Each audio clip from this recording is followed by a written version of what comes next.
SIR-മായി ബന്ധപ്പെട്ട് ഒരുപാട് ആശങ്കകൾ നമ്മുടെ നാട്ടിലുണ്ടായിരുന്നു. ആളുകൾക്ക് പല പല ഭയങ്ങളായിരുന്നു. എൻ്റെ പേര് വോട്ടർ പട്ടികയിൽ നിന്ന് വെട്ടിക്കളയുമോ, എന്നെ പാകിസ്ഥാനിലേക്ക് നാട് കടത്തുമോ എന്നൊക്കെ പറയുന്ന ഒരുപാട് ആശങ്കകളിൽ ആളുകൾ ഉറങ്ങാതെ ദിനരാത്രങ്ങൾ കഴിച്ചു. പക്ഷെ എൻ്റെ ആശങ്ക അതൊന്നുമല്ല.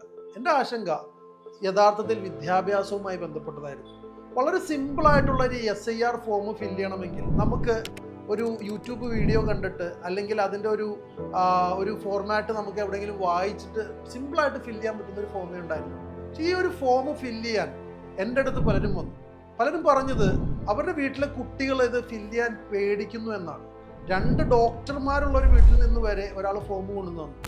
ഈ ഒരു സിമ്പിളായിട്ടുള്ള ഫോം ഫില്ല് ചെയ്യാൻ വരെ നമ്മളുടെ കുട്ടികളെ എഡ്യൂക്കേഷൻ സിസ്റ്റം കേപ്പബിൾ ആക്കുന്നില്ല എന്ന് പറയുന്നത് വലിയ ആശങ്കയുള്ള കാര്യമാണ്. എഡ്യൂക്കേഷൻ എന്ന് പറഞ്ഞാൽ റിയൽ ലൈഫിലുള്ള കാര്യങ്ങൾ റിയൽ സ്ട്രീറ്റ് സ്മാർട്ട്നെസ്സോടുകൂടി ചെയ്യാൻ വേണ്ടി പര്യാപ്തരാക്കുക എന്ന് പറയുന്നതാണ്.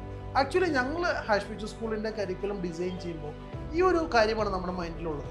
10th എക്സാം എഴുതണമെങ്കിൽ സ്വന്തമായിട്ട് സബ്ജക്റ്റ് ഡിസൈഡ് ചെയ്ത് സ്വന്തമായിട്ട് ആപ്ലിക്കേഷൻ ഫില്ല് ചെയ്ത് സ്വന്തമായി അത് പഠിച്ച് എഴുതുക എന്ന് പറയുന്ന ഒരു മോഡലിലേക്ക് ഞങ്ങൾ ബിൽഡ് ചെയ്യുന്നത്. അപ്പം അങ്ങനെ ബിൽഡ് ചെയ്യുന്ന ഒരു തലമുറയാണ് ആക്ച്വലി റിയൽ വേൾഡിൽ സർവൈവ് ചെയ്യുന്നത്.